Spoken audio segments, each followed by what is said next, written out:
Struktur teks ulasan meliputi satu identitas buku atau karya, 2 orientasi, 3 sinopsis, 4 5 evaluasi.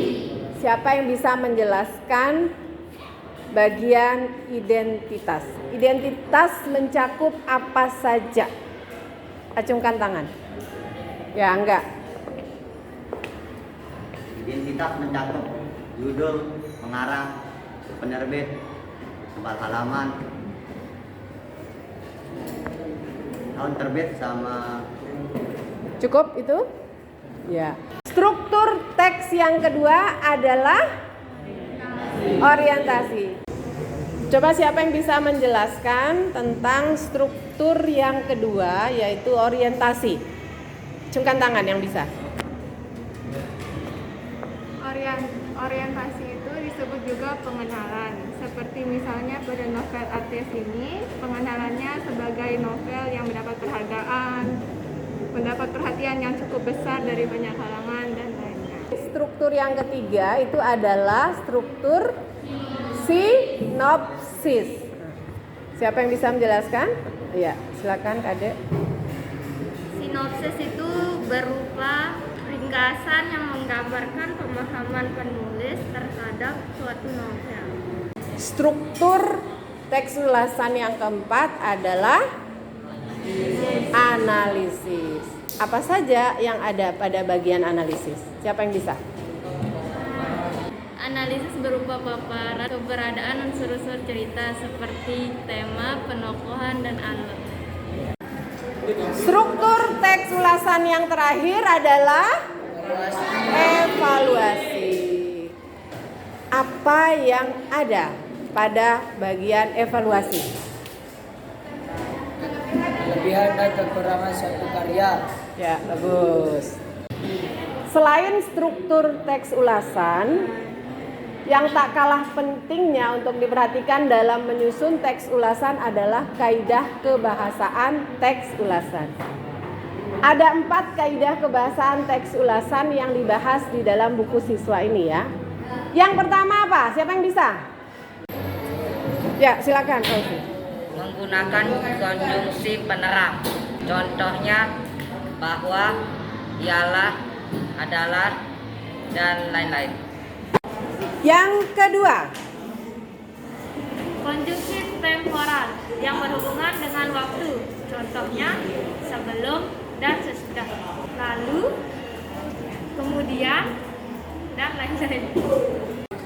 yang ketiga, Konjungsi kausalitas atau sebab akibat. Contohnya sebab, karena, oleh sebab itu, oleh karena itu, sehingga, dan lain-lain. yang keempat, Pernyataan saran atau rekomendasi. cara menyusun teks ulasan. Pertama,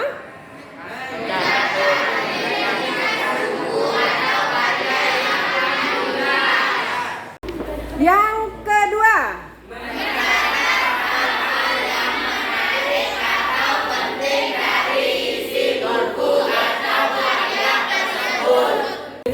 yang ketiga,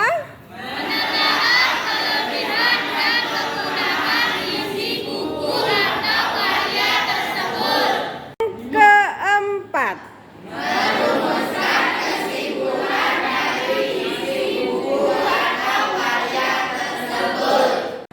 yang kelima,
Masih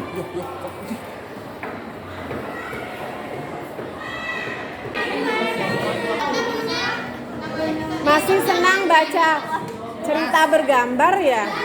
Masih seperti anak-anak ya? Makanya kalian itu masih seperti anak-anak SD, TK.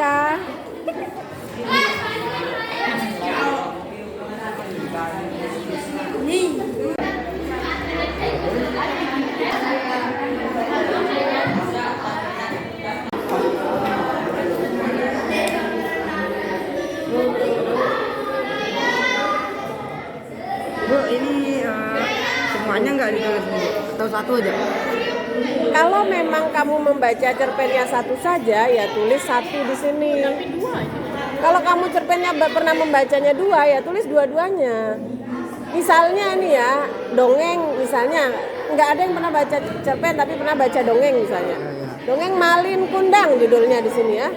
Isinya menceritakan tentang seorang anak yang durhaka kepada ibunya, yang oleh ibunya akhirnya dikutuk menjadi batu. Itu aja isinya. Ya, garis besarnya saja.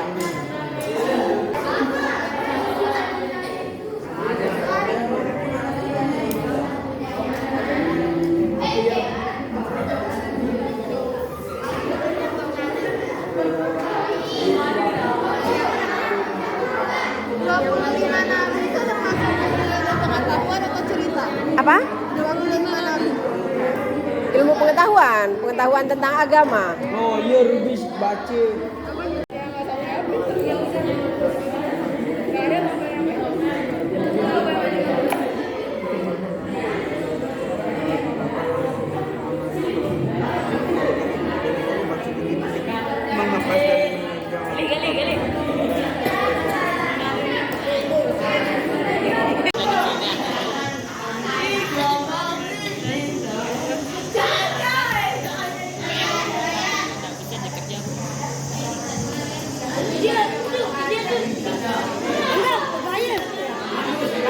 Kalian menemukan makanan.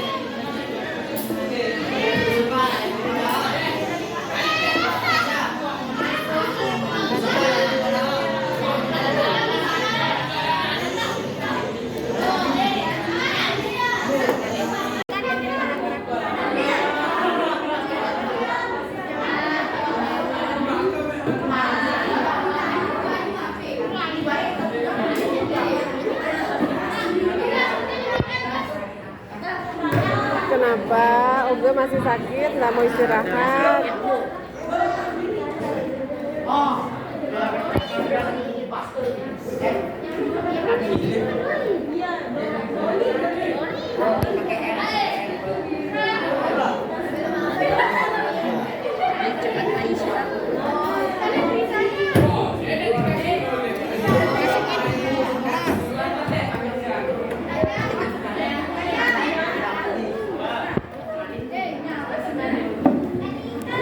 Ini kenapa harus pakai topi di dalam kelas itu? Rambutnya kayak mangkuk.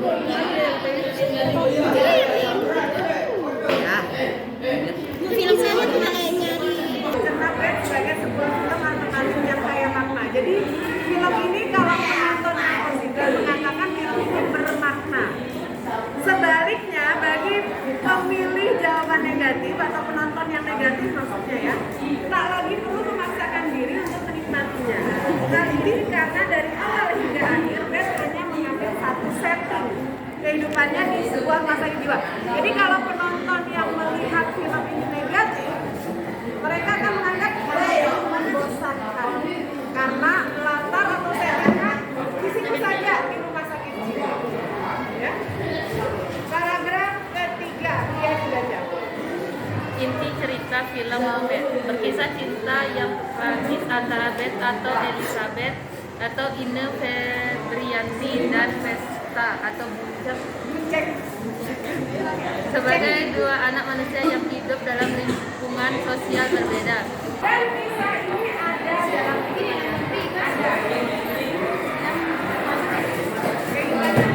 Buku yang berjudul Memupuk Semangat Kebangsaan ini diharapkan mampu memberikan gambaran secara singkat perkembangan di Indonesia, sehingga kita sebagai rakyat Indonesia akan selalu menunggu tahun. Ini terdapat cara-cara bagaimana mengatasi rasa diri, cara-cara mengimbangi percakapan, cara-cara memperkenalkan diri, cara melakukan presentasi, dan cara mengendalikan rasa percaya diri. Legenda ikan kusut ini menceritakan tentang kehidupan seorang pencari kayu bakar yaitu Pak Teguh yang hidup bersama istri dan kedua anaknya. Pesan moral, jagalah perkataan bisa menyakiti hati orang lain dan akan membuat kalian dosa. Saran untuk pembaca, hendaknya para pembaca memahami nilai moral yang terkandung dalam cerita. Kado istimewa merupakan cerpen pilihan Kompas pada tahun 1992. Bu Kustia adalah seorang yang bekerja di dapur umum. Ia mempunyai tekad untuk menghadiri resepsi pernikahan putra Pak Hargi yang dulunya menjadi atasannya. Apapun hambatannya dan berapapun biayanya, dia tetap ingin menghadiri resepsi pernikahan putra Pak Hargi. Pupus pun bisa menghadiri resepsi itu walaupun sebelumnya melalui masalah yang cukup rumit. Pertemuannya dengan Pagi dibumbui isak tangis bahagia. Pupus membawa sebuah kado berbungkus kertas coklat dan ia pun akhirnya meninggalkan acara resepsi. Kado itu pun dibuka. Ada makanan dalam nampan yang ditutupi kain putih bordir yang tidak diketahui apa nama makanan itu. Nilai moral yang dapat kita ambil dari cerpen Kado Istimewa yaitu menghormati pemimpin serta menjunjung tinggi nilai sikap, etika, dan sopan santun. Tidak pernah melupakan kebaikan seseorang serta menghargai pemberian dari orang lain. Bahasa cerpen lugas dan mudah dipahami, ceritanya menarik dan menginspirasi. Dengan aku Ibu Randatir mengajarkan membaca supaya senantiasa bersyukur, apalagi membaca masih dikaruniai oleh sosok ibu. Di samping itu, cerpen tulisan Tari ini juga memberikan nasihat supaya kita tidak sepatutnya marah terhadap takdir yang sudah dibuat oleh Tuhan. Penulis tua merupakan sebuah cerpen karya Haryo Pamungkas, mahasiswa Fakultas Ekonomi dan Bisnis UNED. Cerpennya telah dimuat di berbagai media cetak dan online. Cerita ini berisi tentang seorang kakek yang berumur 80 tahun. Baginya tidak ada yang lebih menarik dari orang sudah lanjut usia selain merenung dan mengenang. Sudah tak ada gairah untuk masa depan, tak ada ambisi. Semua yang didapat sampai saat ini terasa sudah cukup. Bisa bakal kesiapan untuk dunia selanjutnya. Menunggu seperti antri dalam loket pembayaran. Inilah fase menarik dalam hidup, mengenang masa lalu. Bahasa yang digunakan penulis sederhana sehingga mudah dipahami oleh pembaca. Sayangnya dalam cerpen ini tidak diceritakan secara detail tentang kehidupan keluarga tersebut. Bagaimana cucunya Alemnya bisa tinggal bersama kakeknya dan pada akhir ceritanya juga kurang bisa dipahami. Assalamualaikum warahmatullahi wabarakatuh. Hari ini saya ingin mengulas buku tentang Ombak dan Jala. Buku ini mengisahkan seorang anak bernama Midrat. Anak Midrat adalah seorang yang pintar. Sayangnya dia memiliki perilaku yang tidak terpuji karena dia sering membuat ulah. Bahkan karena ulahnya sendiri, dia hingga diskors dari sekolahnya selama seminggu. Akan tetapi bukannya sadar diri, dia malah bahagia karena diskors.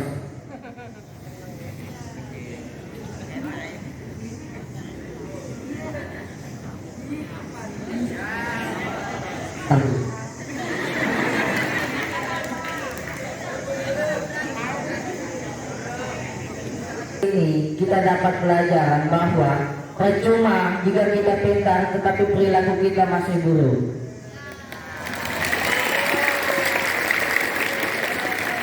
Dan jika ini perilaku kita lebih baik, hal pertama yang bisa kita lakukan adalah mulai menghargai seseorang.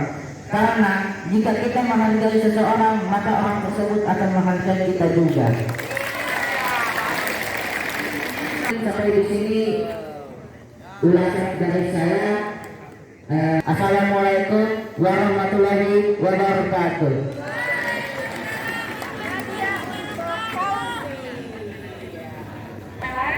Seorang wanita cantik yang bernama Nana Suti. Dia adalah seorang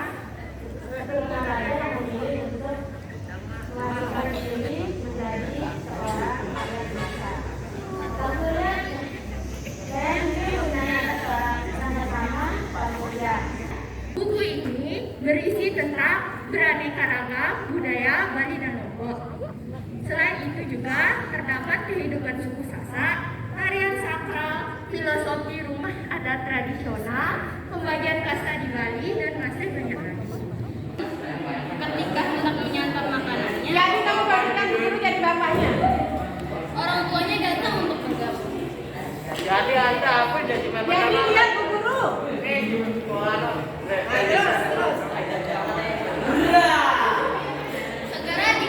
Segera disembunyikannya makanan tersebut. Sembunyiin.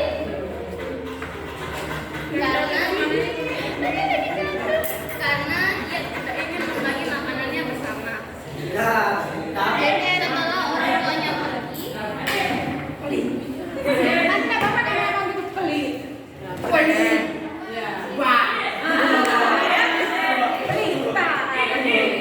setelah orang tuanya pergi, dikeluarkannya kembali makanan yang saya sembunyikan.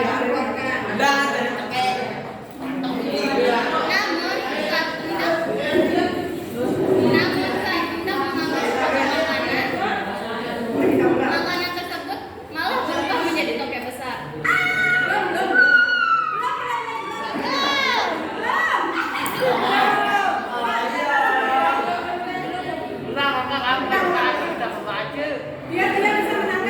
Oke. Saat hendak mengambil sepotong makanan, makanan tersebut malah berubah menjadi topeng besar. Kemudian merayap.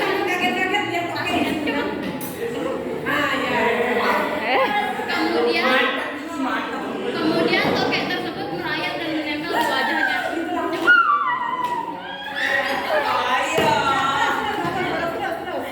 Makanya saya ingin membantu mencabut tokek tersebut.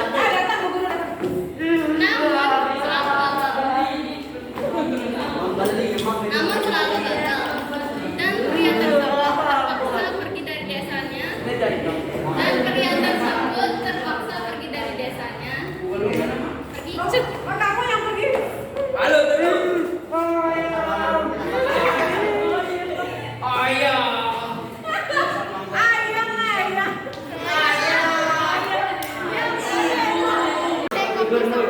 Sila peduli. The whole meal turned into a big record. Undang-undang So they told them Pilih crawl kayu, and awak-awak sengsara, pilih cekayu. Villagers wanted to help remove the ghetto from his face, but always listen. Seorang pria sedang menyiapkan makan malam. Dengan gaya balok. Jangan depan begitu. Namun ketika hendak menyantap makanannya, orang tuanya datang untuk bergabung. Segera disembunyikannya makanan tersebut, karena ia tidak ingin membagi makanannya bersama. Wajahmu kayak mengelas, kepengen.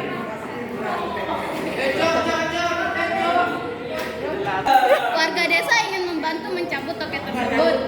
Warga desanya Naura dah. Oh, Naura. Warga desanya Naura. Namun selalu gagal. Dan pria serakah tersebut pergi dari desanya untuk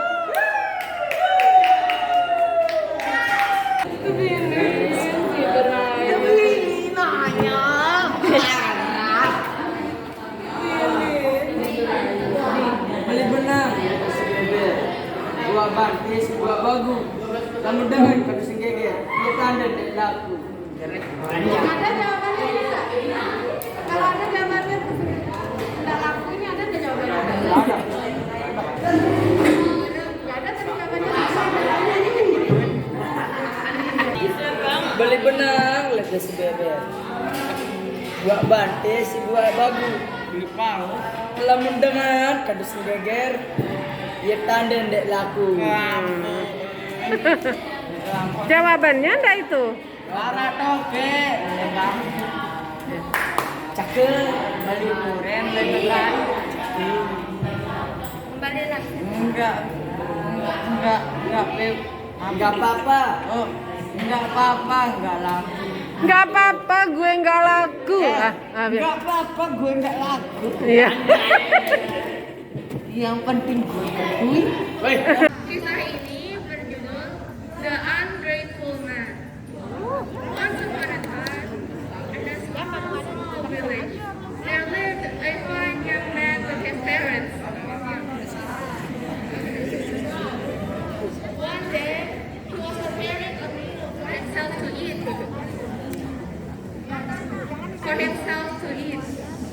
When he was about to start eating, his parents came to join him. But he immediately hid his food. Sedang menyiapkan makan malam untuk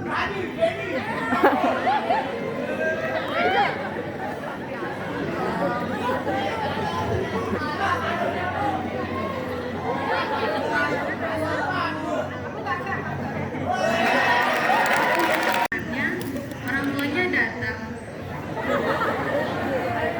Segera ia sembunyikan makanan tersebut. Umbak-umbak baik sekarang. Tebilin jo kawan daya. Awak-awak tak sengsara. Tebilin si beraya. Menang ada sebebel. Buat bante si buat bagu. Namun dengan sang adu sang geger. Ia tanda dan laku.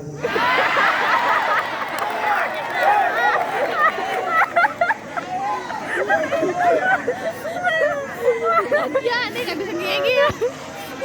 Arah teke lebaku. Oke, bener bener. Kekait. Enggak apa-apa gue enggak laku. Saja.